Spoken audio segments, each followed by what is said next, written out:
Oh yang punya hidup kami. Oh haleluya. Betapa dahsyat Engkau Tuhan. Mencipta segalanya. Dulu sekarang sampai selamanya. Hanya Engkau Tuhan tak terselami, tak terselami pikiranmu, tak terukur panjang setiamu. Dulu sekarang sampai selamanya. Kau Tuhan, ku sembah sungguh hanya Engkau Allah di hidupku. Tiada yang lain, tiada yang lain, hanya Engkau Tuhan semesta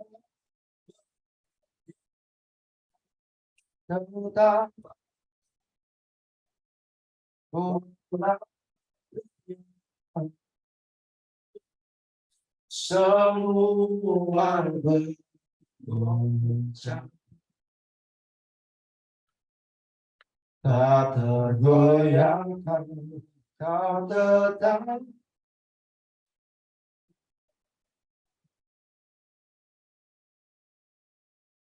Oh, dari awal kita angkat pujian ini, betapa dahsyat Kau Tuhan, cita segalanya. Sekarang, dulu, sekarang, sampai selamanya. Kau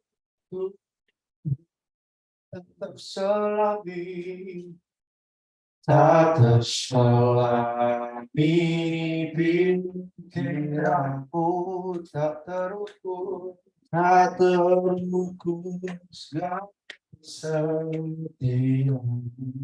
Sekarang, dulu, sekarang, selamanya. Engkau Tuhan, ku sembah Yesus, hanya Kau Allah di hidupku. Tiada yang lain, hanya Kau selalu, Kau tetap. Oh Allah, semua bergoncang, tak tergoyahkan, Kau tetap.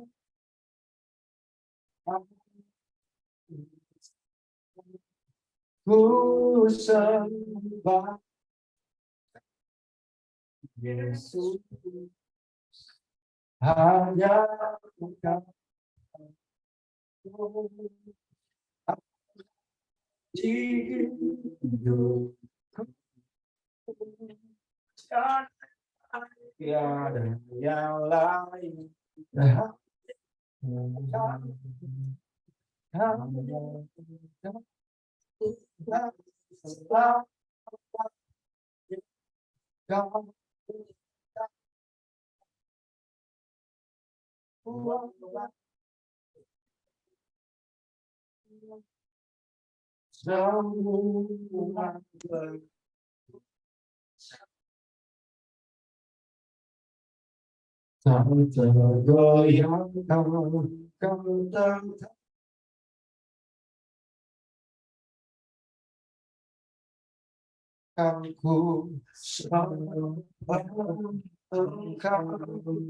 Yesus, ya kau Tuhan Allah di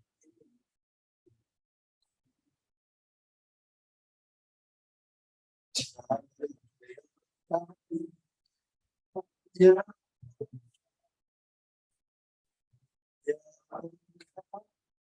Tuhan selalu yang tetap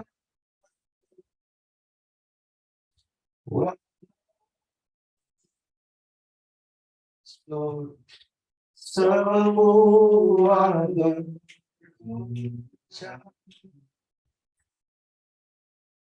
tak tergoyahkan, kau tetap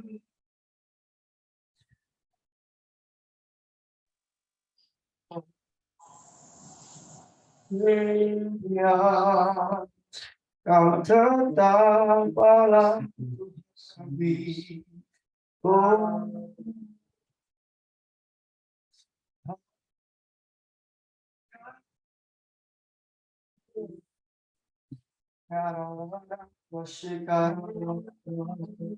Oh,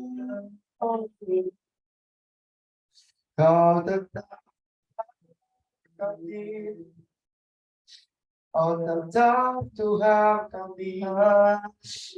Tinggi kalau Kau Yesus, Tuhan. Haleluya, kami sembah. Oh, kami tinggikan Kau.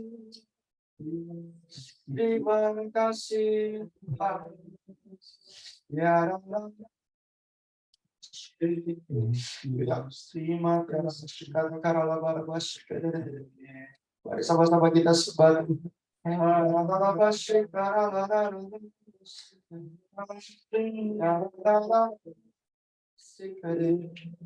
Oh,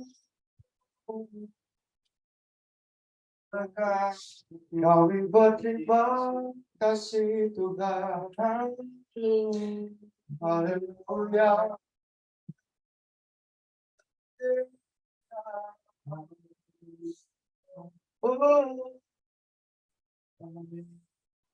Oh, terima kasih. Oh,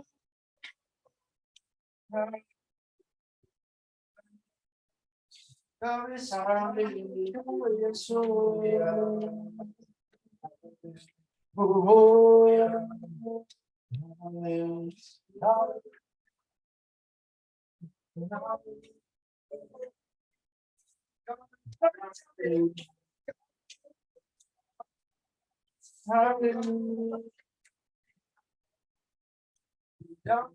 hidup kami, terima kasih.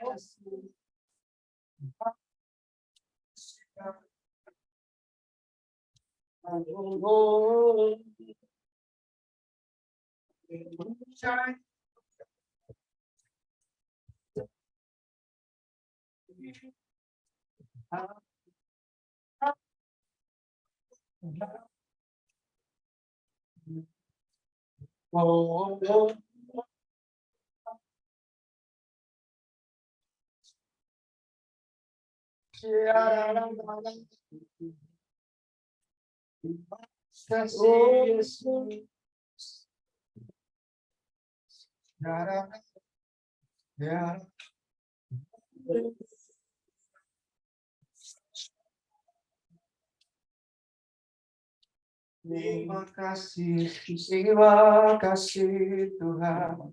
Kami bersyukur. Amin. Haleluya Tuhan. Haleluya Yesus Kristus Tuhan. Kami mengucap syukur Tuhan. Kami berterima kasih Tuhan buat kasih setiamu dalam kehidupan kami Bapa. Dan kami serahkan Tuhan jalannya Bible Study malam hari ini ke dalam tangan-Mu Tuhan. Yang percaya Kau yang beracara Tuhan, Kau yang menuntut, bahkan Kau yang menyertai Tuhan. Dari detik ini sampai pada akhirnya Bapa, kami serahkan juga Pastor Michael ke dalam tangan-Mu. Kami Tuhan berkati kehidupannya Bapa, biarlah Tuhan Engkau pakai luar biasa Pastor Michael malam hari ini, sehingga apapun pesan yang dia sampaikan malam hari ini, biarlah itu benar-benar apa yang menjadi maumu untuk dia sampaikan Tuhan untuk kami semua. Berbicaralah Engkau bagi setiap kami siap menerima firman-Mu. Di dalam nama Yesus Kristus, haleluya, amin. Amen. Praise the Lord. Thank you so much untuk Fian dan juga Reza. Memang koneksi agak terputus-putus, but we feel the presence of the Lord. Saya merasakan hadirat Tuhan ada di tengah-tengah kita. You know, teman-teman semua, setiap kali kita berkumpul untuk Bible study yang diadakan per 2 minggu, I feel the presence of the Lord is in our midst. So saya percaya Tuhan hadir waktu kita haus dan lapar akan Tuhan, maka Tuhan selalu ada bersama-sama dengan kita meskipun jarak jauh. Ada yang di kota Jakarta, di Manado, di berbagai tempat yang lainnya. Bahkan saya ada di North Carolina, di Amerika Serikat, but we are one in the Spirit. Mari kita tundukkan kepala. Saya mau berdoa buat saudara semua sebelum kita mendengarkan yang menjadi kebenaran firman Tuhan pada malam hari ini. Aku berdoa Tuhan minta pengurapan khusus untuk turun atas setiap hamba-hambamu dimanapun mereka berada. Aku minta Tuhan Yesus sesuai apa yang tertulis di kitab Yesaya pasal yang ke-11 ayat yang kedua. Aku berdoa di dalam nama Yesus. Saat ini biar Roh Kudus yang menjamah setiap kami, Roh Tuhan, Roh hikmat, Roh pengertian, Roh nasihat, Roh keperkasaan, Roh pengenalan dan takut akan Tuhan. Biar diterima oleh setiap hamba-hambamu.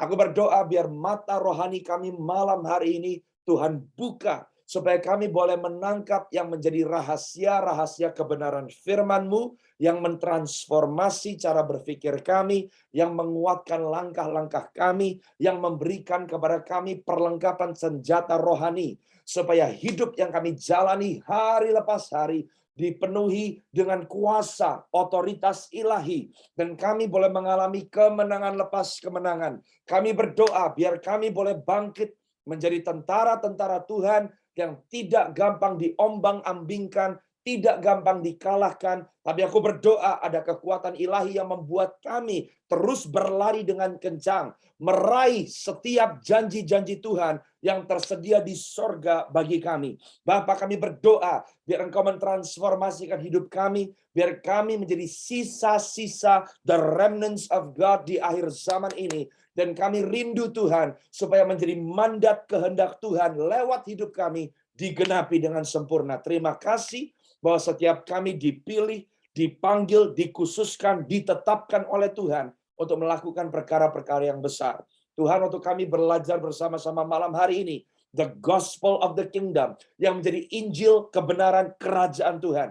Kami berdoa Tuhan, bawa kami naik kepada dimensi yang lebih dalam lagi. Engkau berkata, bahwa Engkau merindukan setiap kami melakukan hal-hal bahkan yang lebih dahsyat, lebih besar dari apa yang Yesus lakukan waktu Engkau hidup di dunia ini, waktu Engkau datang pertama kalinya.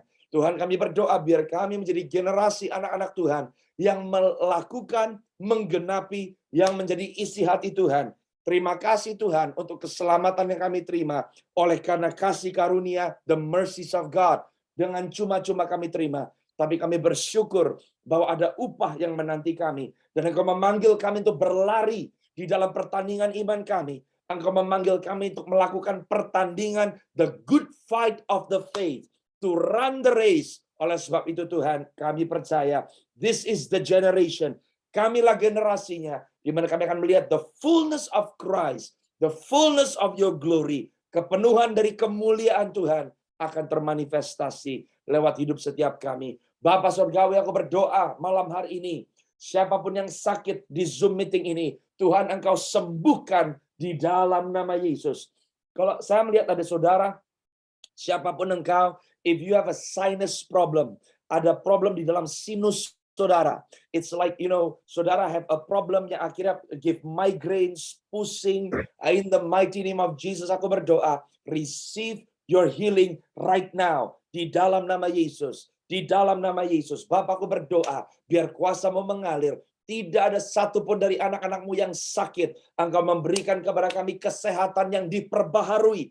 Hari lepas hari, tubuh jasmani yang kuat, tubuh jasmani yang sehat. Engkau berkata di dalam firman-Mu bahwa roh kami, jiwa kami, dan tubuh kami dipelihara oleh Tuhan dengan sempurna. Oleh sebab itu, let your power flow right now di dalam nama Yesus. Terima kasih Tuhan, terima kasih. Kami terima dengan iman, dan kami bersyukur Tuhan, malam hari ini boleh ada, itu karena Engkau. Kami buka hati kami, berikan kami hati yang mampu discern, yang membedakan, yang mana yang menjadi kebenaran firman Tuhan, yang mana yang opini manusia. Berikan kepada kami pengertian yang menangkap kebenaran firman-Mu, mata rohani yang melihat, telinga rohani yang mendengar. Dan kami berikan pujian, glory, dan syukur kami kepada Tuhan yang memiliki kehidupan kami. Terpuji nama-Mu dari kekal sampai kekal selama-lamanya di dalam nama Yesus Kristus Tuhan kami. Semua yang siap belajar sama-sama katakan amin, amin. Saudara, saya mau saudara kita akan mulai sama-sama buka sama-sama dengan saya dari kitab Wahyu. Oke, kitab Wahyu. Kitab Wahyu. Saya minta saudara buka sama-sama Wahyu pasal yang ke-22.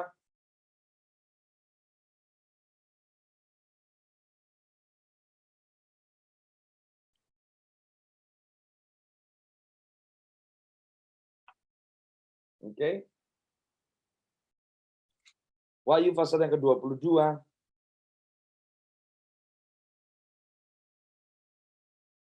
Saya minta saudara baca sama-sama dengan saya ayat yang ke-14. Oke.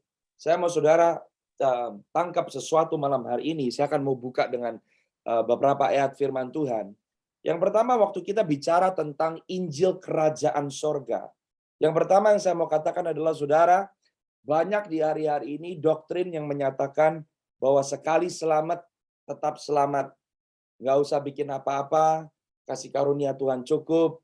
Yang penting udah terima Yesus, yang penting udah dibaptis, mau hidup kayak apa aja, mau kenal Tuhan atau enggak, mau lebih dalam lagi, yang penting udah selamat.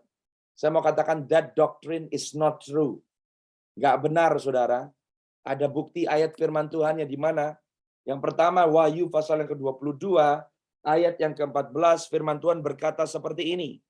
Dikatakan, berbahagialah mereka yang membasuh jubahnya. Mereka akan memperoleh hak atas pohon-pohon kehidupan dan masuk melalui pintu-pintu gerbang ke dalam kota itu. Watch this. Oke. Saudara, firman Tuhan berkata, berbahagialah mereka yang membasuh jubahnya.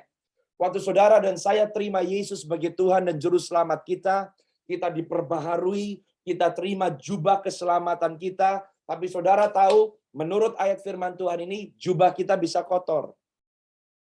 Kalau saudara baca di kitab Wahyu pasal yang kedua dan pasal yang ketiga, waktu Tuhan Yesus bicara kepada jemaat Tuhan, kepada 7 jemaat di kitab.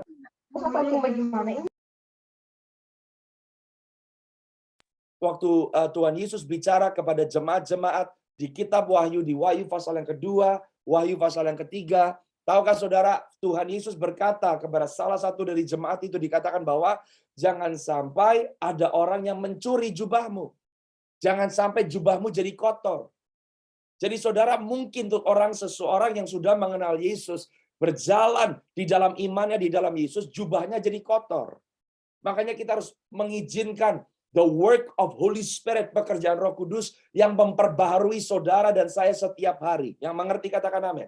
Saya berkata di Bible study yang lalu, Tuhan Yesus mengajarkan waktu dia khotbah, waktu dia ada di dunia ini 3,5 tahun dia melayani. Dia berkata, saudara, kerajaan Allah diumpamakan. Banyak perumpamaan yang Tuhan berikan tentang kerajaan Allah. Salah satu perumpamaan yang Tuhan berikan tentang kerajaan Allah adalah 5 gadis yang bodoh dan 5 gadis yang bijaksana.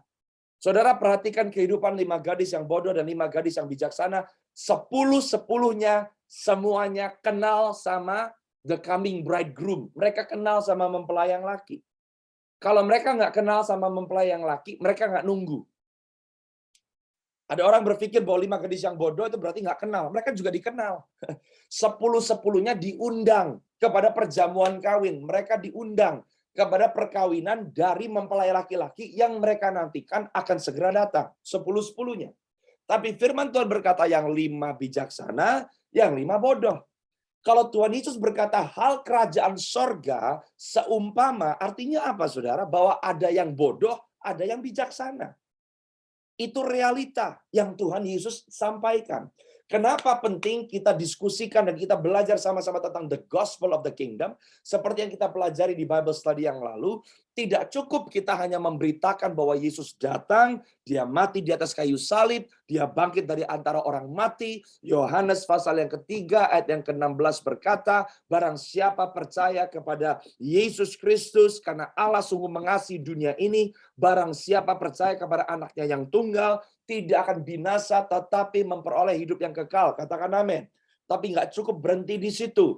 Injil kerajaan sorga menyatakan bahwa Yesus membuat jalan di mana tidak ada jalan, tapi ada satu konsep kerajaan yang baru. Ada realita kerajaan yang diberitakan. Dan realita kerajaan ini berkata bahwa Yesus yang sudah mati, yang bangkit, yang naik ke sorga dan duduk di sebelah kanan Bapa akan datang segera. Katakan sama-sama dengan saya, Tuhan Yesus akan datang segera. Waktu Tuhan Yesus datang, dia tidak lagi datang sebagai penyelamat. Halo, Tuhan Yesus datang sebagai hakim. Tuhan Yesus datang sebagai raja yang memerintah. Tidak lagi sebagai penyelamat. Tuhan Yesus sudah datang sebagai penyelamat. Oleh sebab itu Injil kerajaan sorga bicara bukan hanya keselamatan di dalam Yesus, tapi kehidupan setelah kita diselamatkan. Apa yang Yesus rindukan untuk saudara dan saya alami. Kalau saudara baca di kitab Wahyu, pasal yang ke-22 ayat yang 14, dikatakan berbahagialah mereka yang membasuh jubahnya. Saudara dan saya harus make sure jubah yang saudara dan saya sudah terima, bukan karena perbuatan baik kita, bukan karena kebaikan kita, bukan karena dermawannya kita, oleh karena kasih karunia Tuhan, itu selalu terjaga dengan bersih. Yang mengerti katakan amin. Nah, tapi saudara, kalau saudara perhatikan baik-baik, firman Tuhan berkata di kitab Wahyu bahwa Tuhan Yesus akan datang segera dan Tuhan Yesus akan datang membawa reward. Katakan sama-sama dengan saya, upah. Saya minta saudara catat. Keselamatan saudara dan saya adalah hadiah gratis. Oh, haleluya. Tapi Yesus akan datang membawa upah. Katakan sama-sama dengan saya, upah. Ya, jadi bukan Tuhan nggak lagi datang untuk membawa sesuatu yang gratis, tapi ada upah menurut pekerjaan masing-masing orang. Ya, menurut masing-masing orang. Nah, saudara sekarang lihat di ayat yang ke-12, Wahyu 22 ayat yang ke-12. 2 ayat di atas yang tadi kita lihat, berbahagialah mereka yang membasuh, mencuci jubahnya. Tapi perhatikan ayat yang ke-12. Makanya kenapa kalau enggak kita jadi orang Kristen, nyatanya kayak begini saudara, ada orang yang sekarang jadi orang Kristen karena saudara lahir di keluarga Kristen. Ya tapi ya udah, gua Kristen ya gitu aja gitu. Hidupnya nggak mengalami perubahan, nggak punya hubungan intim dengan Tuhan. Akhirnya Yesus Kristus hanya sampai di dalam tahap agama. Saudara baca Alkitab males, khotbah nggak pernah nyatet, doa bolong-bolong, tapi percaya mau masuk surga, percaya. Kenapa percaya? Lah saya Kristen. Tuhan Yesus nggak murahan kayak begitu, saudara. Jangan lupa dia raja segala raja. Yang datang ke dunia mati di atas kayu salib. Rela berdarah-darah sampai mukanya udah gak berbentuk manusia lagi. That is the suffering of Christ. Tuhan yang demikian, yang memberikan seluruh yang ada padanya, dia layak menerima orang-orang yang mengasihi dia karena perjumpaan dengan dia, bukan karena agama. Yesus datang kepada yang sakit, dia datang kepada yang melarat, dia datang kepada yang dicaci maki, dia datang kepada orang yang ada di dalam lumpur dosa, dia datang kepada orang-orang yang membutuhkan. Tuhan Yesus datang untuk orang-orang yang sakit, bukan untuk orang-orang yang sehat. Saudara dan harus tahu oleh karena dosa, setiap kita itu sakit. Oleh karena dosa, setiap kita itu ada di dalam lumpur. Tuhan Yesus datang menyelamatkan kita, memberikan realita akan kerajaannya, supaya hidup saudara dan saya dikembalikan kepada posisi awal. Posisi awal kita itu apa? Bersama-sama dengan Tuhan. Hatinya sama-sama dengan Tuhan. Pikirannya sama-sama dengan Tuhan. Yang mengerti katakan amin, saudara. Menjadi sama dengan Tuhan, bukan kita jadi Tuhan. Tapi berarti hidup kita seperti Yesus. Kenapa? Karena kerajaannya tidak akan pernah berakhir. Kerajaannya dari dulu, sekarang, sampai selama-lamanya. Saudara dan saya dipanggil bukan hanya diselamatkan, tapi supaya saudara dan saya bisa menjadi ahli waris dari kerajaan tersebut dan berpartisipasi. Katakan sama-sama dengan saya, berpartisipasi.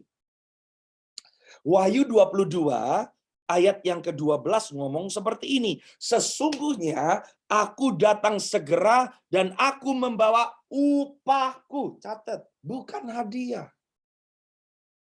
Untuk membalaskan kepada setiap orang menurut perbuatannya. Kalau saudara di dalam Kristus Yesus, saudara akan terima upah menurut perbuatan saudara di dalam Kristus. Orang yang nggak terima keselamatan, bahkan menolak keselamatan dari Tuhan, nggak mau, gue nggak mau. Saya tolak hadiah yang gratis itu. Waktu dia tolak hadiah yang gratis itu, dia tetap hidup. Dia tetap berbuat. Dia tetap melakukan. Apa yang dia lakukan, dia akan terima upahnya. Kalau saudara melayani Tuhan, saudara sungguh-sungguh beribadah, saudara sungguh-sungguh mengabarkan Injil, saudara jadi berkat untuk teman-teman, orang-orang di sekitar saudara, saudara berkorban untuk Tuhan, saudara, semua yang kau lakukan untuk Tuhan ada upahnya. Amin. Kita bersyukur nggak udah terima keselamatan? Bersyukur. Itulah betapa baiknya Tuhan itu. Dia bukan kayak kita. Gue udah baik lu sama lu, gue udah kasih keselamatan. Ya lu layak dong emang kerja buat gue. Ya layak dong, nggak usah mau terima apa-apa. Ya emang gue udah selamatin. Tapi Tuhan Yesus nggak kayak begitu. Dia mau saudara dan saya menerima semua kemuliaan, kekayaan yang tersedia di sorga. Tapi apa yang kita lakukan di dalam hidup kita. Sebab waktu kita hidup setiap hari bukan karena paksaan. Karena kita rela. Karena kita taat. Karena kita merendahkan hati. Dan kita mau menyenangkan hati Tuhan. Tapi Tuhan mau memberkati hidup saudara dan saya. Oleh sebab itu percayalah saudara, Injil Kerajaan Sorga bicara bukan hanya tentang keselamatan di dalam Yesus. Bagaimana saudara dan saya harus hidup di atas rata-rata. Karena Tuhan sedang mencari orang-orang yang akan memerintah bersama-sama dengan Dia selama-lamanya. Yang mengerti katakan amin, saudara. Yang mau katakan amin. Nah, saudara buka sama-sama sekarang dengan saya dari kitab Yohanes pasal yang ke-5. Ada beberapa ayat firman Tuhan yang saya mau sampaikan dulu, supaya kita bisa, ada beberapa hal yang saya minta saudara nangkep. Yohanes 5 ayat yang ke-18. Makanya kita hidup orang Kristen jangan main-main, saudara. Karena kenapa? Kita bisa terima Yesus, tapi kalau hidup kita tidak seperti Yesus, jangan sampai di tengah-tengah keadaan dunia yang menjepit, kita tolak Yesus. Kita tukar Yesus. Dengan apa? Semangkuk Brenebon seperti Esau. Esau dan Yakub dua-duanya lahir di dalam perjanjian dengan Tuhan. Dua-duanya anak. Tapi mereka tidak diperuntukkan supaya ya mereka lahir anaknya Ishak. Ya puji Tuhan. Mereka lahir di dalam perjanjian. Sama saudara dan saya di dalam Kristus dilahirkan kembali. Kita menjadi keturunan Abraham secara ilahi oleh karena Yesus Kristus.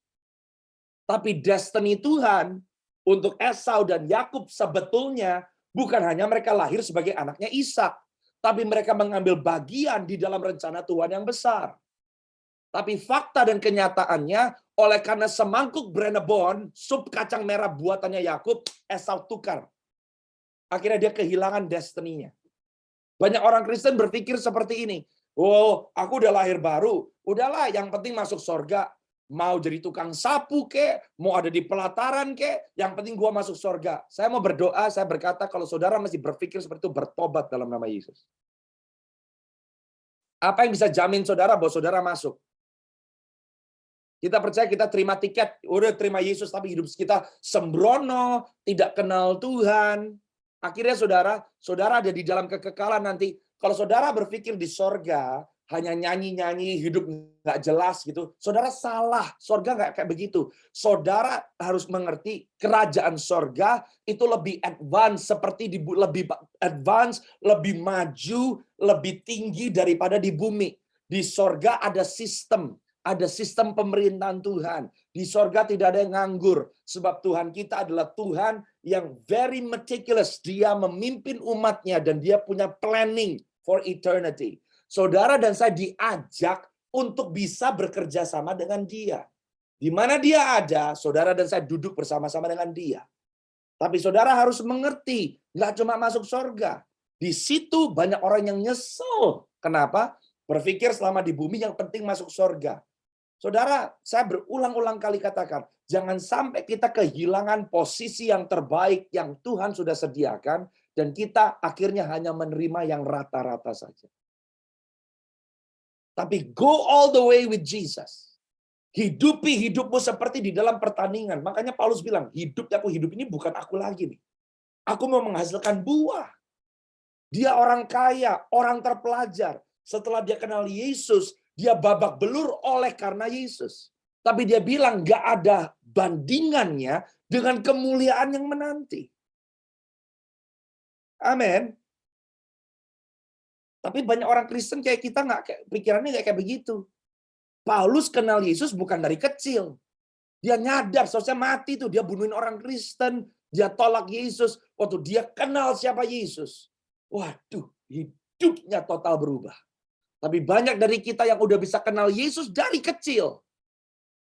Dari balita, dari remaja, tapi kita sia-siakan kesempatan yang Tuhan berikan buat kita. Yohanes pasal yang ke-5, ayat yang ke-18 ngomong seperti ini. Saudara, terakhir waktu di Bible study yang lalu saya share tentang bagaimana Yesus menyembuhkan seseorang di kolam Bethesda. Oleh karena Yesus melakukan kehendak Bapanya, untuk orang ini nih yang di kolam Bethesda ini, gara-gara dia semakin dikecam oleh orang Yahudi, gara-gara satu orang ini Yesus semakin mau dibunuh. Betul ya? Saudara baca ayat yang ke-18. Ayat 18 ngomong seperti ini. Oke, sebab itu orang-orang Yahudi lebih berusaha lagi untuk membunuhnya, bukan saja karena ia meniadakan hari Sabat, tetapi juga karena ia mengatakan bahwa Allah adalah Bapanya sendiri, dan dengan demikian menyamakan dirinya dengan Allah. Ini misteri, saudara. Bukankah saudara dan saya anak-anak Tuhan? Bukankah saudara dan saya bisa memanggil Bapa Surgawi, Bapa kita? Berarti saudara dan saya juga diperuntukkan untuk menjadi sama dengan Allah. Artinya menjadi sama dengan Allah apa? Kita jadi Allah? Bukan. Waktu saya pelajari arti kata equal to God atau menjadi sama, di bahasa Yunaninya menjadi sama berarti saudara cara berpikirnya sama dengan Tuhan. Hati saudara selaras dengan hati Tuhan. Tujuan saudara selaras dengan tujuan Tuhan. Yang menjadi keyakinan saudara selaras dengan keyakinan Tuhan. Saudara dan saya diperuntukkan bukan hanya jadi orang Kristen yang masuk ke gereja, ngikut rutinitas pelayanan, tapi saudara dan saya diberikan kesempatan untuk punya hubungan yang begitu intim dengan Tuhan, sampai saudara bisa tahu isi hatinya apa, saudara bisa tahu kehendaknya apa. Oleh sebab itu kehidupan yang kau hidupi setiap hari, seperti Yesus hidup berjalan dengan kehendak Bapanya, saudara dan saya pun bisa punya hubungan yang begitu intim dengan Bapa Surgawi, dan saudara menggenapi yang menjadi rencana rancangan Tuhan. That is your destiny. Saya mau kasih tahu, iblis nggak punya problem saudara ke gereja setiap hari Minggu. Karena banyak orang ke gereja tapi tetap menuju neraka. Mohon maaf. Saudara nggak bisa terlena oleh karena pekerjaan pelayanan loh. Saudara bisa melayani setiap hari Minggu, tapi hatimu jauh sama Tuhan, nggak punya hubungan sama sekali dengan Tuhan, nggak tahu kehendak Tuhan itu apa, makanya gampang ciut. Gampang KO, gampang kalah. Makanya hidupnya nggak pernah mengalami transformasi. Keluarga berantakan, keuangan berantakan, depresi, nggak tahu arahnya ke depan itu apa, nggak punya sukacita. Melayani. Ke gereja setiap hari Minggu. Iblis nggak punya problem sama orang Kristen yang ke gereja. Problemnya sekarang, kita sudah terbiasa kekristenan itu dikonotasikan dengan kegiatan rohani. Kekristenan bukan kegiatan rohani, kekristenan adalah kehidupan yang realitanya berjalan bersama dengan Allah hari lepas hari. Iblis nggak punya problem kalau saudara ke gereja. Iblis punya problem kalau saudara mulai melawan keagamawian. Yesus hendak dibunuh oleh orang Yahudi karena dua hal. Satu, dia meniadakan hari Sabat. Banyak orang Kristen sekarang berantemnya hanya karena beda pendapat tentang apa saudara? Ke gereja hari Minggu atau hari Sabtu. Perpuluhan masih perlu atau enggak? Ke gereja nyanyi boleh tepuk tangan atau enggak?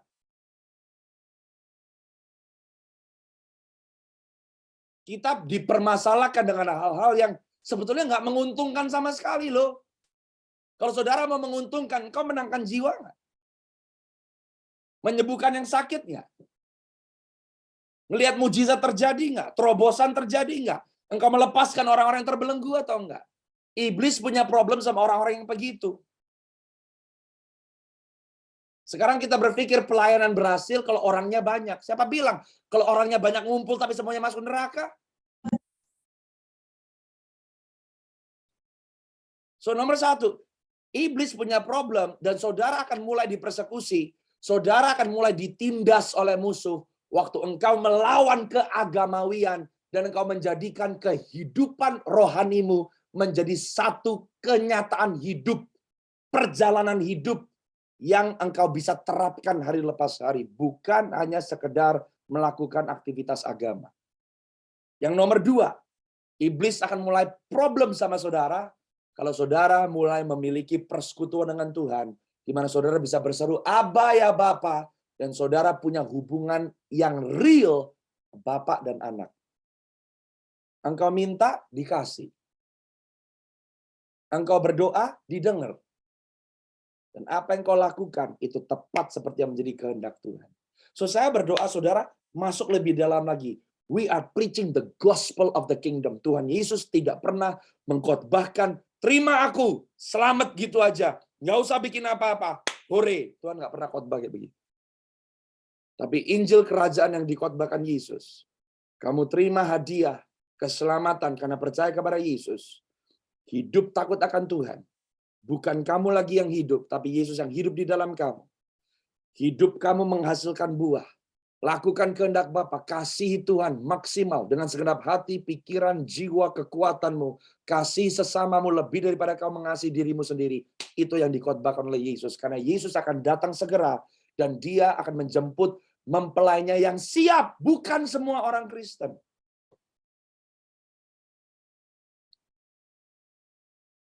Tapi orang-orang yang siap. Katakan sama dengan saya, siap. Amin. Orang-orang yang siap itu yang akan dijemput oleh Tuhan.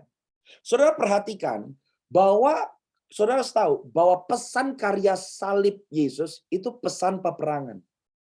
Salib itu simbol peperangan. The moment saudara menghidupi salib, saudara sedang perang sama kehendakmu sendiri.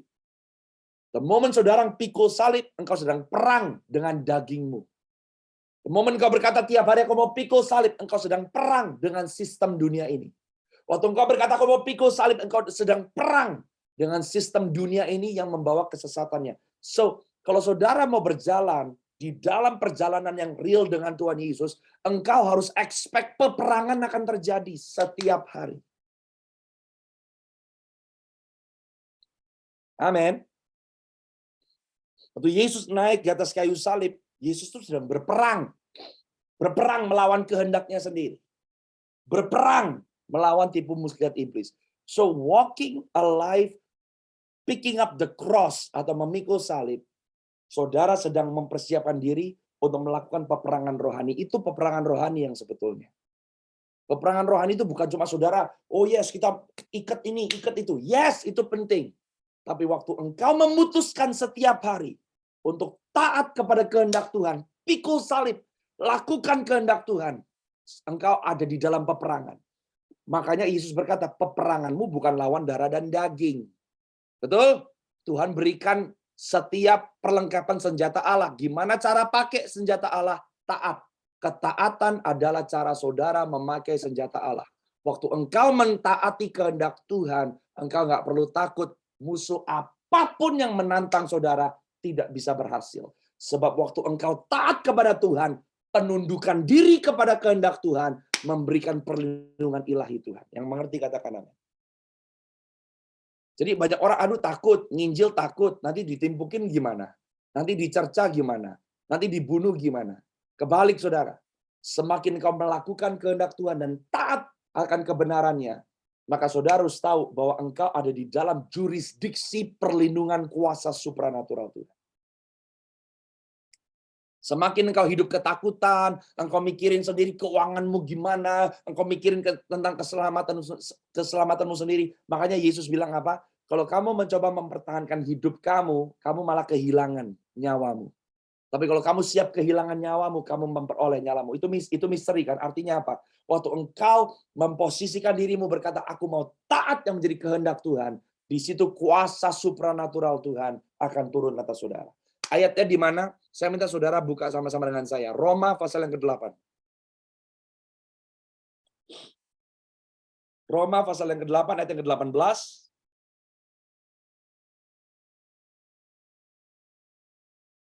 Sampai 21. Oke. Roma pasal yang ke-8. Ayat yang ke-18 sampai ayat yang ke-21. Saya minta saudara perhatikan ini sama-sama baik-baik ya. Dan saya berdoa saudara diberkati dengan apa yang firman Tuhan ini katakan. Roma 8 ayat yang ke-18 berkata seperti ini. Sebab aku yakin bahwa penderitaan zaman sekarang ini tidak dapat dibandingkan dengan kemuliaan yang akan dinyatakan kepada kita. Seringkali orang berpikir bahwa kemuliaan yang dinyatakan tuh nanti waktu masuk surga. Bukan, telat. Waktu Paulus nulis ini, dia sangat yakin dan percaya bahwa ada kemuliaan yang akan dinyatakan Tuhan pada dirinya dan orang-orang percaya pada zamannya. Artinya apa? Waktu engkau sudah mengalami kelahiran baru dan engkau mengizinkan hidupmu dipimpin oleh Roh Kudus, saudara akan ditransformasi dan kemuliaan Tuhan semakin hari akan semakin nyata atas kehidupan saudara dan saya. Kalau di bahasa Inggrisnya lebih tepat, dikatakan the revealing of the glory in the last time. Itu bahasa Inggris. Artinya apa? Paulus bernubuat, Tuhan menyampaikan kepada Paulus, ada kemuliaan yang Tuhan akan nyatakan kepada anak-anaknya di akhir zaman ini. Saya mau katakan kepada saudara yang mendengar suara saya pada malam hari ini, engkau adalah generasi yang spesial. Kalau saudara hidup di zaman ini, ada kemuliaan Tuhan yang akan dinyatakan yang tidak pernah dilihat oleh abad yang lalu, tidak pernah dilihat oleh orang-orang hidup di tahun 1800, bahkan belum dilihat oleh Rasul Paulus, belum dilihat oleh murid-murid Yesus. Saudara dan saya yang ada di pada akhir zaman ini, saya mau katakan, saudara dan saya adalah generasi yang akan melihat Yesus datang kedua kalinya. Haleluya. Saudara dan saya adalah generasinya. Dari mana saya bisa tahu? Lihat keadaan zaman. Lihat apa yang sedang terjadi. Yesus akan datang segera. Dan Tuhan berkata di hari terakhir ada kemuliaan yang akan dinyatakan atas kehidupan orang percaya yang belum dilihat sebelumnya. Artinya apa? Tuhan akan segera menyatakan gerejanya yang dipenuhi oleh kemuliaan Kristus. Saudara dan saya harus mempersiapkan diri. Nah, banyak orang berpikir ayat ini berkata, sebab aku yakin bahwa penderitaan zaman sekarang tidak dapat dibandingkan. Lah, banyak orang baca ayat ini langsung berpikir, oh ya, saya nggak punya duit, saya menderita. Saya belum kaya raya, saya menderita. Saya ditekan sama orang-orang kerjaan saya menderita. Bukan penderitaan yang kayak gitu, saudara. Waktu saya pelajari kata penderitaan yang dimaksud oleh Rasul Paulus di bahasa Yunaninya, penderitaan yang dimaksud adalah penderitaan Kristus. Kalau saudara mau tanya, hidup setiap kita pasti ada menderitanya. Ada yang merasa menderita di dalam keluarganya, di dalam pernikahannya. Ada yang merasa menderita karena keadaan kondisi ekonomi. Ada yang merasa menderita karena tempat negara di mana dia sedang tinggal. Tapi penderitaan yang dimaksud bukan penderitaan kita sendiri. Penderitaan yang dimaksud adalah penderitaan yang kita alami oleh karena Kristus. Waktu engkau dicaci maki karena menginjil. Waktu engkau dibenci karena menyampaikan kebenaran. Waktu engkau dirugikan karena menolong, berkorban untuk orang lain. penderitaan seperti itu yang dimaksud Paulus. Saudara dan saya nggak bisa terima kemuliaan kalau nggak ada penderitaan. Tapi seringkali kita pikir penderitaannya itu diri kita yang kita kasihani. Bukan. Penderitaannya adalah karena keinginan, ketetapan hati untuk berkorban untuk Kristus dan untuk gereja. Penderitaan yang seperti itu. Waktu engkau sungguh-sungguh melayani Tuhan. Waktu engkau nggak punya duit, tapi Tuhan katakan kasih sama orang itu. Engkau korbankan. Waktu engkau pergi mengkorbankan waktumu untuk melayani 1 jiwa, 2 jiwa. Engkau mulai nginjil, engkau mendoakan orang yang membutuhkan. Pengorbanan yang seperti itu yang dihitung oleh Tuhan. Bukan asal pengorbanan hanya karena kita merasa, aduh kasihan, bukan kayak begitu. Dan Paulus bilang, sebab aku yakin bahwa penderitaan zaman sekarang, salib yang harus aku pikul untuk Yesus. Paulus nginjil digebukin. Dia dibenci sama orang-orang Yahudi. Karam kapal, dipatok ulang, ngalamin berbagai hal. Paulus bilang, setiap penderitaan yang dia alami tidak bisa dibandingkan dengan kemuliaan yang Tuhan akan nyatakan. Kemuliaan yang akan dinyatakan Tuhan atas gerejanya di hari zaman ini hanya turun kepada orang-orang yang 100% mengejar Tuhan dan hidup di dalam Injil kerajaan. Haleluya. Yang mengerti katakan amin. Satu misteri lagi. Saya minta saudara sama-sama buka. 1 Petrus pasal yang pertama. Ayat yang ketiga sampai ayat yang kelima. Ini ngomong tentang Injil kerajaan surga. Jadi nggak gampang ya saudara ya. Injil itu bukan cuma terima Yesus, selamat, puji Tuhan, nggak kayak begitu.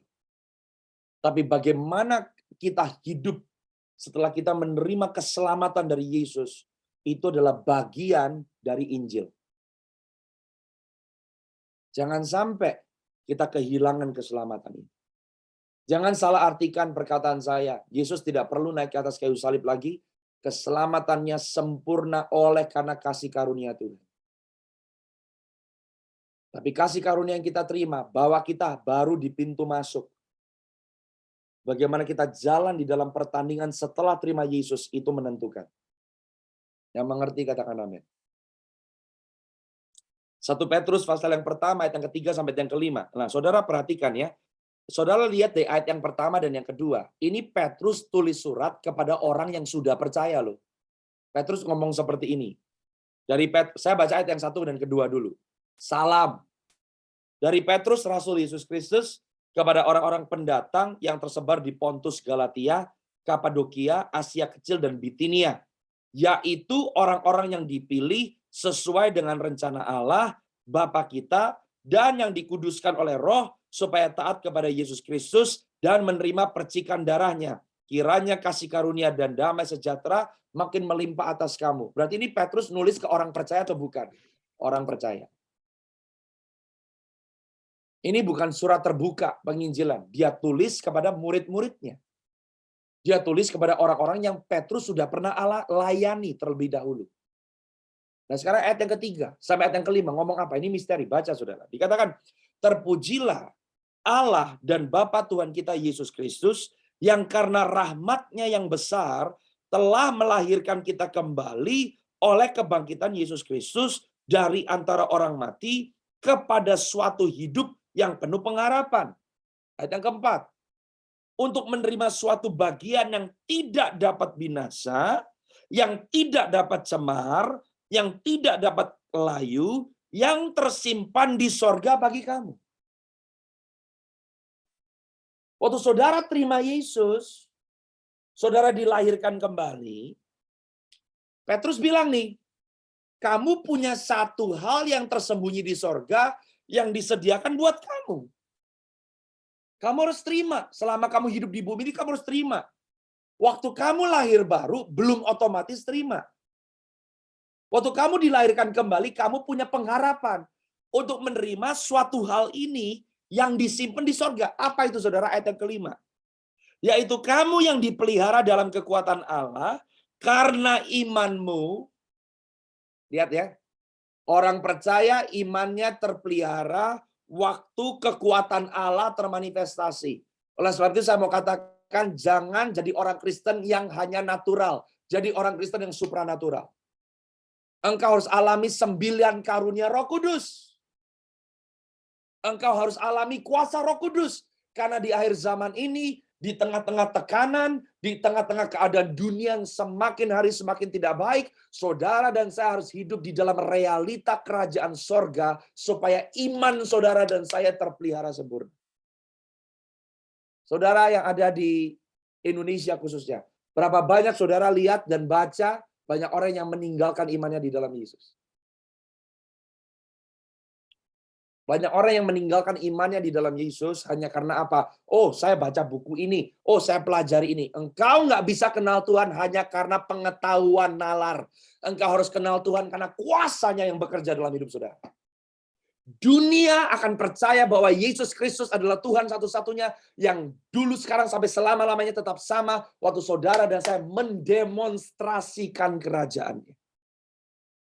Injil kerajaan sorga bicara tentang demonstrasi kuasa. Amin. Yang memampukan Yesus naik ke kayu salib itu Roh Kudus. Roh Kudus yang sama yang ada di dalam Yesus ada di dalam saudara.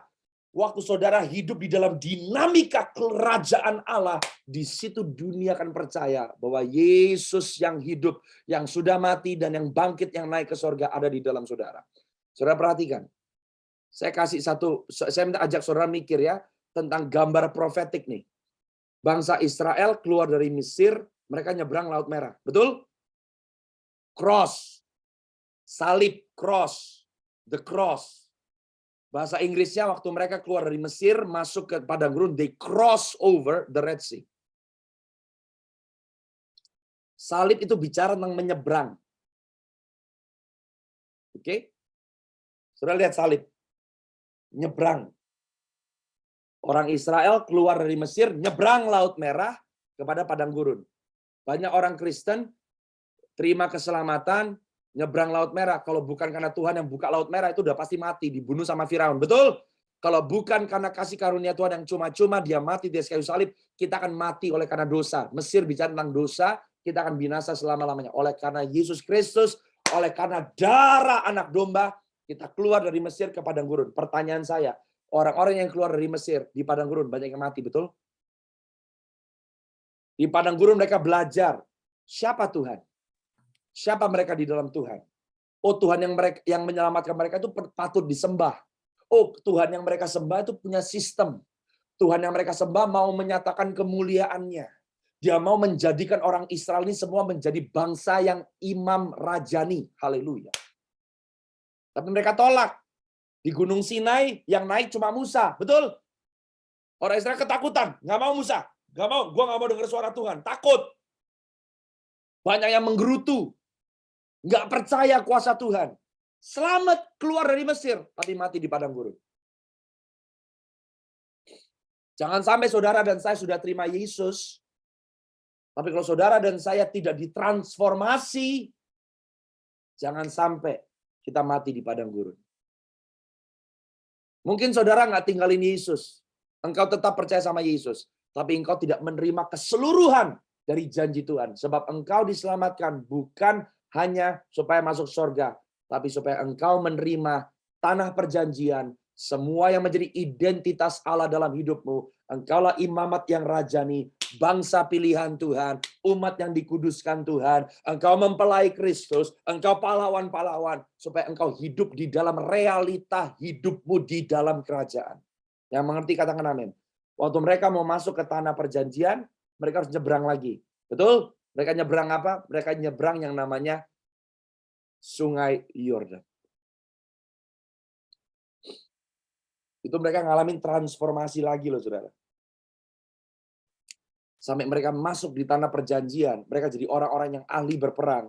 Dan mereka bisa membangun sebuah bangsa yang diberkati. Sampai hari ini seluruh dunia tidak bisa memungkiri bahwa Allah orang Israel hidup dari dulu, sekarang, sampai selama-lamanya.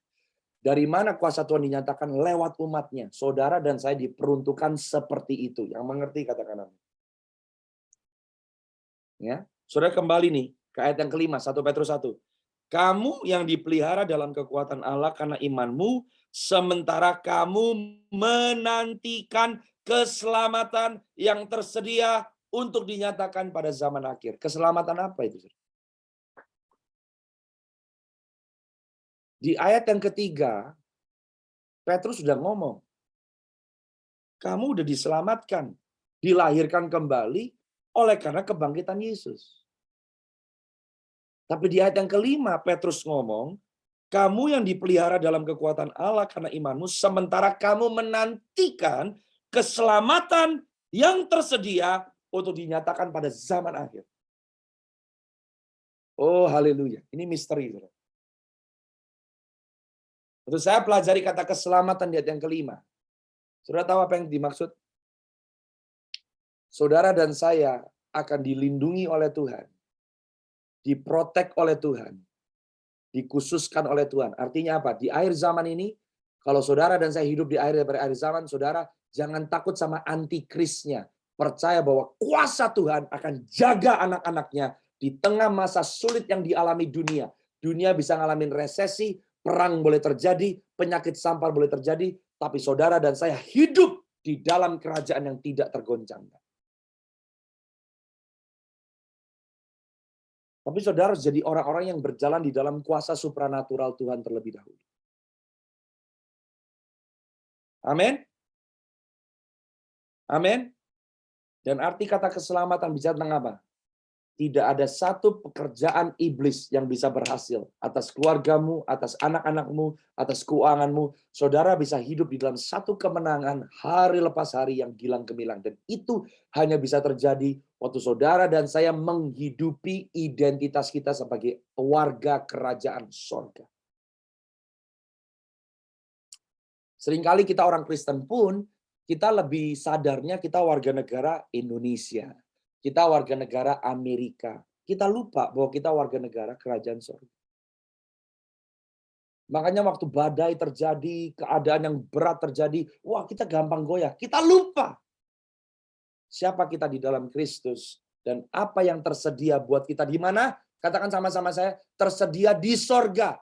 Artinya apa? Saudara dan saya harus menjadi orang percaya yang mampu hidup di dalam dimensi supranatural lebih daripada hidup di dalam dimensi yang natural. Makanya pengurapan profetik ini penting. Waktu saudara melihat hal-hal yang tidak dilihat dengan mata jasmani, tapi hal-hal yang saudara dan saya bisa lihat di alam roh, itu penting.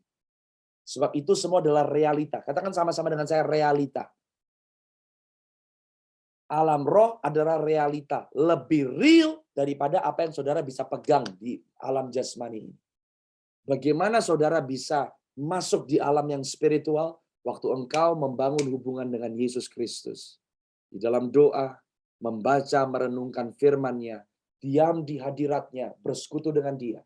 Waktu engkau semakin mendapatkan Yesus, semua atribut Yesus, semua kekayaan Yesus, semua kemuliaan Yesus akan Tuhan buka untuk saudara bisa nikmati. Orang di dunia ini semuanya mau tap the supernatural. Makanya ada dukun, makanya ada sihir, makanya ada itu semua. Tapi kalau orang Kristen tidak hidup di dalam realita supernatural power of God, saudara alami nggak perlindungan malaikat-malaikat Tuhan? Saudara harus tahu malaikat surgawi ada di sekitar saudara. Menyertai saudara. Melayani bersama-sama dengan saudara. Waktu engkau kejar Yesus sungguh-sungguh, dan engkau masuk lebih dalam daripada agama, tapi engkau sungguh-sungguh mengejar pribadi Yesus, maka realita kerajaan Tuhan akan menjadi nyata buat saudara. Ini yang namanya Injil Kerajaan Sorga.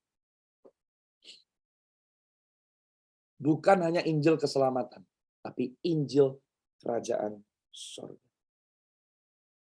Haleluya. Amin, saudara. Sebab dunia ini sedang menanti anak-anak kerajaan sorga yang dinyatakan. Sebelum kita tutup ya, kembali ke Roma 8. Sekarang kita lanjutkan ayat yang ke-19 sampai ayat yang ke-21. Oke?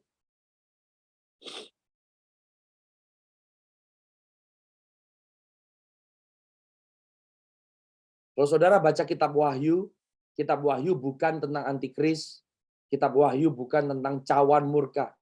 Kalau saudara baca kitab Wahyu bicara tentang Yesus Kristus. Saudara bisa baca di Wahyu pasal yang pertama. Rasul Yohanes berkata, Wahyu ini adalah tentang Yesus Kristus. Jadi kalau saudara hidup di akhir zaman, ngomong tentang akhir zaman, jangan pusing dengan kejadian-kejadian akhir zaman. Jangan pusing. Jangan pusing dengan kejadian-kejadian akhir zaman. Jangan pusing sama antikrisnya.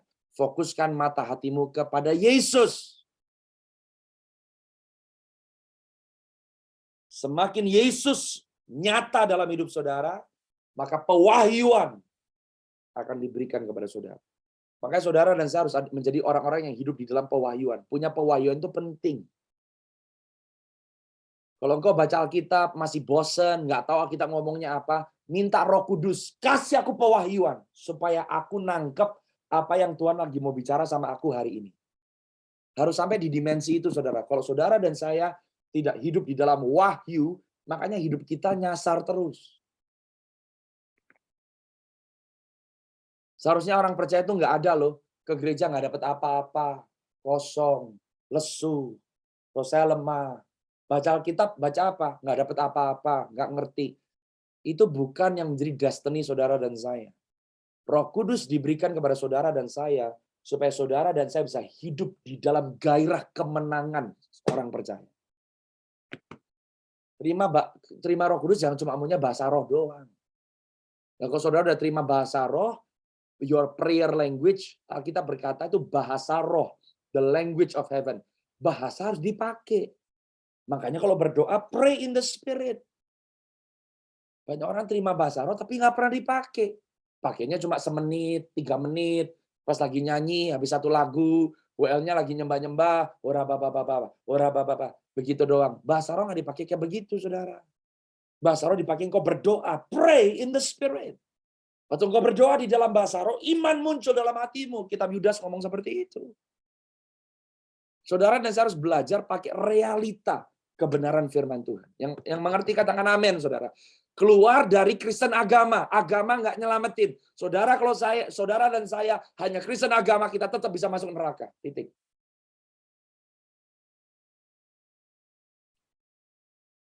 Karena Yesus nggak bawa agama, dia bawa sistem kerajaan Allah. Haleluya. Nah, kembali ke Roma 8 sebelum kita selesai, ayat yang ke-19 dan yang selanjutnya, firman Tuhan bicara seperti ini, ya. Sebab dengan sangat rindu seluruh makhluk menantikan saat anak-anak Allah dinyatakan. The sons of God. Saudara dan saya, kita sedang dipersiapkan Tuhan sebab Tuhan akan segera menyingkapkan anak-anak kerajaan yang sesungguhnya. Ingat beberapa minggu yang lalu kita ngomong tentang perumpamaan orang yang menabur di ladang gandum, tapi ada musuh yang menabur lalang. Firman Tuhan berkata bahwa gandum adalah anak-anak kerajaan. Lalang adalah anak-anaknya setan. Inilah waktunya di mana saudara dan saya bukan hanya jadi orang Kristen biasa, tapi saudara dan saya harus jadi anak-anak kerajaan yang memanifestasikan kemuliaan kerajaan Allah. Karena seluruh makhluk, 20, telah ditaklukkan kepada kesia-siaan, bukan oleh kehendaknya sendiri, tetapi oleh kehendak Dia yang telah menaklukkannya. Tetapi dalam pengharapan karena makhluk itu sendiri juga akan dimerdekakan dari perbudakan kebinasaan dan masuk ke dalam kemerdekaan kemuliaan anak-anak Allah. Yang mengerti katakan amin, saudara. Ini ngomong tentang semua ciptaan loh. Semua ciptaan sedang menanti di mana anak-anak Tuhan akan muncul di dalam kemuliaan Tuhan dan dunia akan melihat. Makanya saudara dan saya punya jawaban. Dokter ada bilang sakit penyakit nggak ketemu obatnya apa. Di dalam nama Yesus yang saudara dan saya bawa, di situ ada kesembuhan. Amin. Amin. Saudara bawa perubahan di dalam kondisi perekonomian. Usahamu Tuhan buat berhasil. Sekolah anak-anakmu Tuhan buat berhasil. Dimanapun kau pergi, keluargamu membawa harapan. Di tengah-tengah sistem keluarga di dunia ini yang sekarang penuh dengan cerai, penuh dengan perzinahan. Di situ saudara bawa kehidupan. sampai bumi ini akan penuh dengan kemuliaan. In progress. Yang mengerti katakan amin. Haleluya. Amin. Saya berdoa saudara nangkep itu. Dan saya mau tutup terakhir. Saya bilang begini ya saudara. Saudara dan saya harus terima pewahyuan. Katakan sama-sama dengan saya pewahyuan. Pewahyuan hanya saudara dan saya bisa terima waktu Roh Kudus turun atas saudara. Roh Kudus ada di dalam saudara waktu engkau terima Yesus.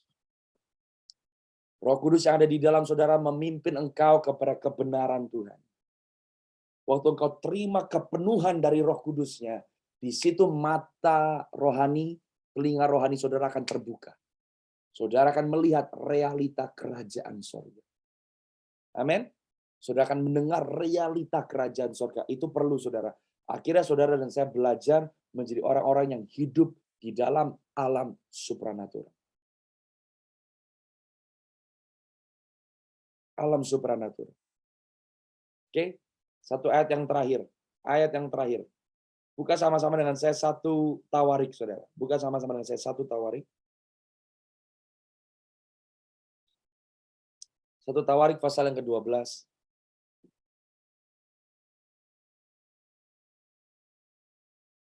Ayat yang ke-22, ayat 32 sampai ayat yang ke-33.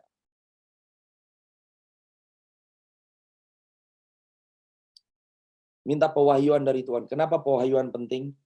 Saudara pasti pernah dengar ada anak-anak Bani Isakar. Alkitab berkata dari Bani Isakar orang-orang yang mempunyai pengertian tentang saat-saat yang baik. Sehingga mereka mengetahui apa yang harus diperbuat orang Israel. 200 orang kepala dengan segala saudara sesukunya yang dibawa perintah mereka. Ayat 32-33 ya. Saudara perhatikan. Oh, hanya 32. Mohon maaf. Enggak, bukan ayat 33, 32. Sekali lagi saya bacakan. Dari Bani Isakar, orang-orang yang mempunyai pengertian tentang saat-saat yang baik atau musim yang baik, sehingga mereka mengetahui apa yang harus diperbuat orang Israel. 200 orang kepala dengan segala saudara sesukunya yang di bawah pemerintahan mereka. Kenapa saudara butuh pewahyuan? Pewahyuan akan membawa saudara kepada 3 hal. Saudara catat. Yang pertama, pewahyuan membawa saudara untuk selalu ada di dalam waktu Tuhan yang sempurna.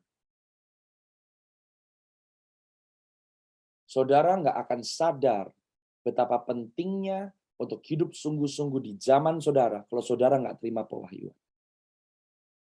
Makanya banyak orang Kristen bisa ke gereja, dikasih firman setiap hari Minggu, tapi waktu pulang hidupnya ya biasa aja gitu. Nggak mendapatkan the urgency, rasa ini darurat nih. Hanya pewahyuan yang bisa membawa saudara ada di dalam waktu Tuhan. Nomor 2, hanya pewahyuan yang bisa menyingkapkan kepada saudara yang menjadi tugas dan tanggung jawab saudara. Kalau engkau terima pewahyuan dari Tuhan, semua tanggung jawab yang engkau miliki, engkau akan lakukan dengan penuh sungguh-sungguh, dengan penuh dedikasi. Kenapa? Karena pewahyuan melepaskan your divine assignment. Saudara butuh pewahyuan. The revelation of the word. Dan yang nomor 3, pewahyuan memampukan saudara menjadi pemimpin-pemimpin yang berjalan di dalam otoritas ilahi. Saudara nggak bisa pimpin orang untuk kenal Yesus. Bukankah saudara dan saya dipanggil untuk memuridkan? Yang percaya bahwa saudara dan saya bukan hanya murid, tapi juga dipanggil untuk memuridkan, tolong lambaikan tangan saudara. Saya mau lihat. Saudara percaya dipanggil untuk memuridkan? Tapi banyak orang kesusahan kan? Gimana mimpin orang, gimana memuridkan orang, gimana untuk bisa menginjil. Saudara hanya bisa memimpin. Kemampuan ilahi itu akan muncul waktu engkau terima pewahyuan. The revelation of the word of God. Amin. So minta Roh Kudus bawa aku di dalam keseluruhan Injil kerajaan. Pertanyaannya, sudah berapa lama saudara lahir baru? Sudah berapa lama kita jadi orang Kristen? Sudah berapa lama kita ke gereja? Pertanyaannya, setelah sekian lama sudah jadi orang Kristen, sudahkah engkau mengalami realita kerajaan sorga dalam hidup? Di mana yang mustahil jadi mungkin. Di mana kuasa Tuhan beroperasi lewat hidupmu. Engkau memenangkan jiwa untuk hormat kemuliaan nama Tuhan. Waktu engkau menumpangkan tanganmu kepada yang sakit sembuh. Engkau memberikan pengertian kepada orang-orang yang buta secara rohani. Engkau melepaskan orang-orang yang terbelenggu. Sudahkah engkau mengalami apapun yang kau buat dengan tanganmu dibuat oleh Tuhan berhasil? Kalau belum, ini adalah ajakan saya untuk saudara semua. Mari hidup di dalam realita Injil Kerajaan Sorga. Bukan hanya terima Yesus. Bukan hanya dibaptis. Bukan hanya ke gereja. Bukan hanya notabene jadi orang Kristen. Tapi mengalami hidup yang berkemenangan hari lepas hari. Di mana saudara melakukan bahkan hal-hal yang lebih dahsyat dan lebih luar biasa dari yang Tuhan Yesus lakukan. Amin. Mari alami sama-sama, saudara. Tuhan Yesus akan datang segera. Dan dia akan menjemput mempelai-mempelainya yang siap. Bukan hanya sembarang orang Kristen, tapi orang-orang yang hidup di dalam realita kerajaan surga. Pertama kali Yesus datang 2000 tahun yang lalu, dia berkhotbah. Hal kerajaan sorga. Hal kerajaan sorga. Waktu dia datang menjemput gerejanya, dia menjemput orang-orang yang sudah ada di dalam realita kerajaan sorga tersebut. Kita hidup di pada akhir zaman. Banyak hal yang dirindukan orang-orang di tahun 1600, 1500. Mereka berharap bisa melihat apa yang mata saudara dan saya akan lihat di hari-hari ini. Oleh sebab itu, jangan sia-siakan waktu yang Tuhan beri. Tapi dorong imanmu. Dorong imanmu. Banyak dari saudara khususnya yang di dalam kegerakan Alfa Omega, di tahun 80-an, di tahun 90-an, engkau mengecap kuasa kemuliaan Tuhan. Tapi saya mau beritahu, kemuliaan yang akan datang jauh melampaui kemuliaan yang saudara saksikan 20-30 tahun yang lalu. Percaya. Kejar Tuhan sungguh-sungguh. Minta pewahyuannya, Roh Kudusnya diberikan untuk saudara dan saya. Untuk bisa menghidupi realita kerajaan sorga. Amin, saudara. Amin, saudara. Kita butuh kuasa. The power of God. Kita butuh the authority of God. Kita butuh otoritas dan kuasa Tuhan. Persiapkan dirimu. Kita mau berdoa saat ini. Dimanapun kau berada, saya minta saudara tundukkan kepala. Ambil beberapa waktu ke depan. Antara engkau dengan Tuhan.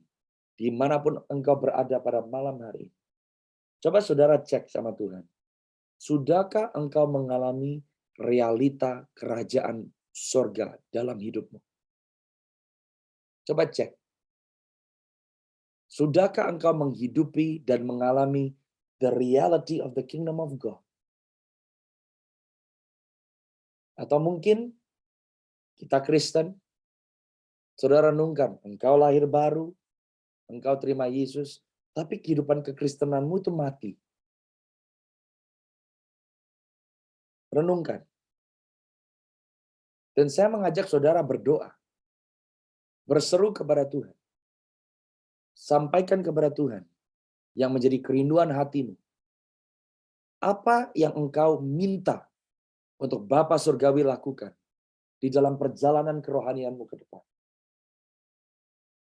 Mungkin ada di antara saudara yang merasa, aku takut untuk menginjil. Aku takut bersaksi. Aku nggak tahu respon orang apa. Hari ini aku berdoa, biar Tuhan jamah saudara, supaya saudara mengalami kehidupan kekristenan yang dinamis dengan Tuhan. Kuasanya menjadi nyata atas setiap saudara. Bapa, aku berdoa di dalam nama Yesus. Untuk setiap hamba-hambamu Tuhan. Dimanapun mereka berada. Biar saat ini Tuhan, kebenaran firman-Mu melepaskan kuasa Roh Kudus. Right now, di dalam nama Yesus. Aku berdoa bakar hati kami. Bakar hati kami. To believe the supernatural. Untuk percaya akan kuasa kemuliaan Tuhan. Bahwa bersama dengan Tuhan tidak ada satu hal pun yang mustahil. Aku berdoa saat ini di dalam nama Yesus. Biar iman setiap kami be set on fire. Aku berdoa pewahyuan-pewahyuan yang baru. Penglihatan-penglihatan. Mimpi-mimpi. Perjumpaan-perjumpaan yang supranatural. Biar terjadi atas anak-anakmu saat ini juga di dalam nama Yesus. Bapak, aku berdoa biar setiap kami boleh berbuah dengan lebat. Berbuah dengan lebat. Berbuah dengan lebat. Aku berdoa di dalam nama Yesus. Biar 9 karunia Roh Kudus dirasakan, dialami, dan termanifestasi di dalam kehidupan setiap hamba-hambamu. Terima kasih Tuhan. Aku berdoa pengenalan yang benar akan Kristus Yesus. Pewahyuan akan siapa Yesus dan siapa kami di dalam Yesus. Biar diterima oleh setiap anak-anakmu saat ini juga di dalam nama Yesus. Di dalam nama Yesus. Di dalam nama Yesus. Aku berdoa Tuhan. Waktu anak-anakmu berdoa untuk yang sakit, maka yang sakit akan disembuhkan. Untuk orang-orang yang menumpangkan tangan mereka atas orang-orang yang terbelenggu, bahkan dipenuhi dengan roh-roh jahat, kelepasan akan terjadi. Di dalam nama Yesus. Di dalam nama Yesus aku berdoa. Biar setiap kami memanifestasikan realita kerajaan sorga. Terima kasih Tuhan. Kami boleh Tuhan pilih untuk hidup di zaman ini. Yang menyongsong kedatangan Yesus Kristus yang kedua kalinya. Oleh sebab itu siapkan kami Tuhan. Untuk kami jadi orang-orang yang berkemenangan. Kami rindu kemuliaan-Mu dinyatakan di dalam dan lewat hidup setiap kami. Bapa, mulai hari ini. Kalau saudara sempat merasa sekali selamat, tetap selamat. Dan saudara mempermainkan hidup yang Tuhan beri. Setelah engkau terima Yesus, saya mau ajak saudara ambil waktu bertobat saat ini. Bertobat. Bertobat. Jangan sampai kita main gereja, saudara. Jangan sampai kita ada di dalam sebuah kehidupan agamawi. Tapi no power. No reality of God. Kita aktif di dalam kegiatan-kegiatan gereja. Tapi kehidupan kekristenan kita nggak dinamika. Kita nggak bisa dengar suara Tuhan. Kita nggak tahu kehendak Tuhan. Saya berdoa hari ini, datang kepada Tuhan. Minta Tuhan memperbaharui. Supaya lewat hidupmu ada kesaksian-kesaksian kebesaran Tuhan yang terjadi. Jangan sampai kita ditipu oleh aktivitas gereja. Jangan sampai kita dipenuhi, kita datang di seminar ini, seminar itu, kegiatan ini, kegiatan itu, tapi hidup kita nggak mengalami the dynamic power of the Holy Spirit. Saat ini kami berdoa Tuhan, transformasikan hidup kami. Kami mau alami, supaya pengenalan kami akan Tuhan, bukan hanya sekedar pengetahuan nalar pikiran kami, tapi kami rindu mengalami perjumpaan dengan Tuhan. Perjumpaan dengan Tuhan. Perjumpaan dengan Tuhan. Kami rindu itu terjadi Tuhan. Terima kasih. Biar Roh Kudus yang bekerja. Roh Kudus yang melawat. Roh Kudus yang menjamah saat ini juga. Di dalam nama Yesus. Terpuji namamu Tuhan. Dari kekal sampai kekal selama-lamanya. Aku berdoa. Berkati setiap hamba-hambamu yang bergabung malam hari ini. Untuk mereka beristirahat Tuhan. Pulihkan seluruh kehidupan mereka. Kesehatan mereka. Terima kasih Tuhan Yesus. Kiranya Engkau terus memampukan setiap dari anak-anakmu berjalan hari semakin hari semakin kuat. Khususnya memasuki bulan Mei ini. Terima kasih Tuhan. Terima kasih Bapa. Berkati setiap gereja-gereja lokal yang bergabung malam hari ini. Biar setiap pertemuan-pertemuan kudus anak-anakmu dipenuhi dengan hadirat-Mu dan kemuliaan-Mu. Terpuji namamu Tuhan. Kami mengasihi Engkau dan kami mencintai Engkau. Boleh kita semua angkat tangan kita sama-sama. Dengan kata-kata kita sendiri, mari sembah Dia. Katakan, Yesus Engkau luar biasa. Kami memuji kebesaran-Mu. Come on, bless the name of the Lord Jesus Christ. Sembah, tinggikan, muliakan nama Yesus. Terima kasih Tuhan. Terpujilah namamu Tuhan. Terpujilah namamu. Hosana, Hosana. Glory to God in the highest. Tidak ada yang seperti Engkau. Kerebeshikataralamanda hasorolomunde. Rahase rakutarabasindorolomunde. Haleluya. Glory to God. Terima kasih Tuhan. Terima kasih Tuhan. Kami mengasihi Engkau.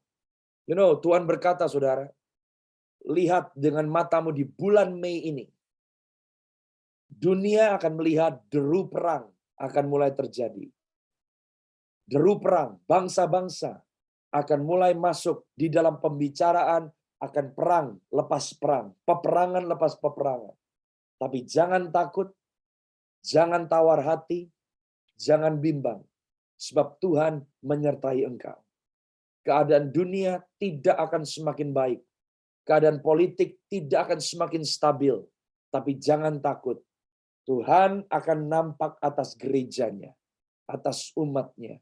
Dan kemuliaannya akan terlihat di seluruh belahan dunia ini. Terima kasih Tuhan. Kami berdoa malam hari ini memberkati bangsa Indonesia. Oh, kami berdoa Tuhan. Di dalam nama Yesus minta belas kasihan-Mu untuk bangsa kami Indonesia khususnya. Persiapkan Tuhan untuk tahun 2024 di mana pemilihan umum serentak seluruh bangsa akan terjadi. Kami minta kehendak Tuhan yang terjadi atas bangsa kami Indonesia. Kami minta tuaian jiwa-jiwa di Indonesia. Dari utara, selatan, timur, dan barat, penuhi bangsa kami Indonesia dengan kemuliaan-Mu.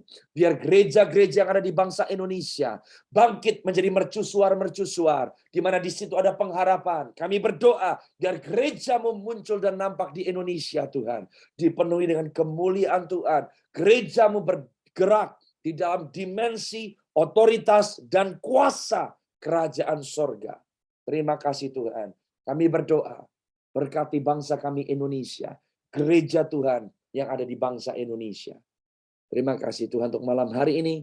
Kami naikkan syukur kami, hormat, pujian kami hanya kepada nama Yesus, nama di atas segala nama. Terima kasih Bapa.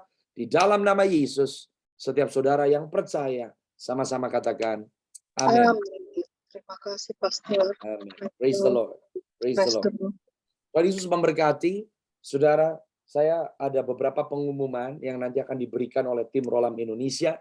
Sampai berjumpa 2 minggu lagi di Bible Study kita yang berikutnya. Kalau saudara ada pertanyaan, tolong bisa ketik di tim admin. Nanti pertanyaan itu mungkin di Bible Study yang berikutnya kita bisa lebih ke tanya jawab.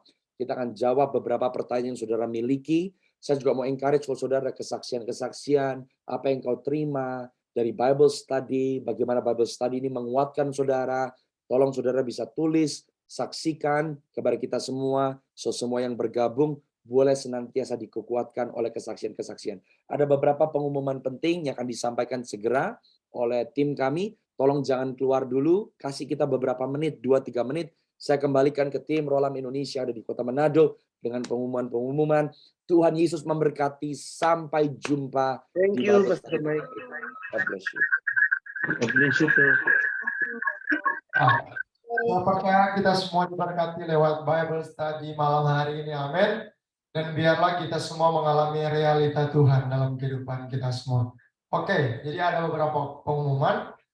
Jadi di tanggal 20 dan 21 di bulan Juni, kita akan mengadakan retreat untuk youth yang akan mengorganize kegiatan ini, yaitu nggak cuma roll up, jadi berkolaborasi dengan Youth AOMPK, Youth Move AOMPK.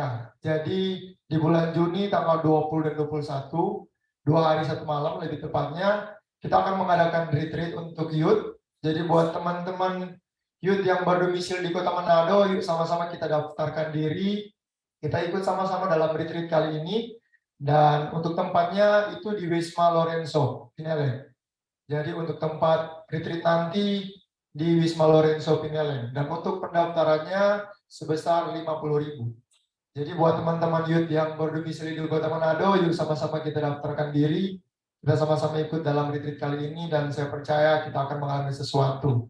Dan sedikit bocoran, nanti di retreat nanti yang bakal jadi pembicara salah satunya adalah Pastor Michael. Jadi buat teman-teman youth di mana saja, terlebih khusus yang berdomisili di Kota Manado, yuk sama-sama kita ikut dalam kegerakan ini. Dan 2 minggu ke depan kita juga bakal mengadakan JMK Worship Experience. Untuk tempatnya nanti kita akan infokan di Instagram Story atau Feeds. Jadi buat teman-teman yang belum follow akun Instagram rolam.id, bisa langsung follow. Begitu juga dengan Instagram JMK Fellowship, langsung follow biar segala update kita langsung update di sana. Dan juga buat seluruh teman-teman sahabat rolam yang tergabung dalam Bible Study malam hari ini yang rindu untuk menabur bagi pelayanan kami, bisa langsung menabur dan ya bisa langsung chat admin kami di Instagram. Nanti admin kami akan mengirimkan nomor rekening yayasan kami.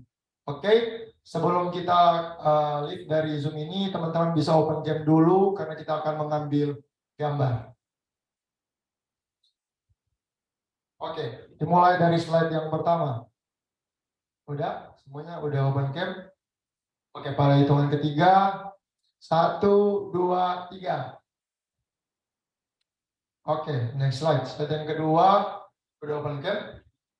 Oke, pada hitungan ketiga, 1, 2, 3. Slide yang selanjutnya.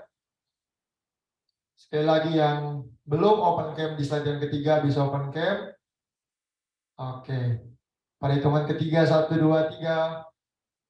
Slide yang terakhir. Oh, udah.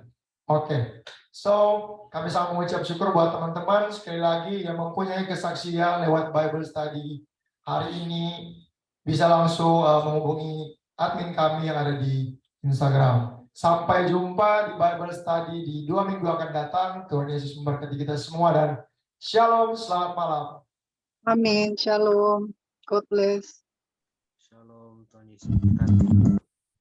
Tuhan Yesus berkati. Shalom, selamat malam. Shalom, selamat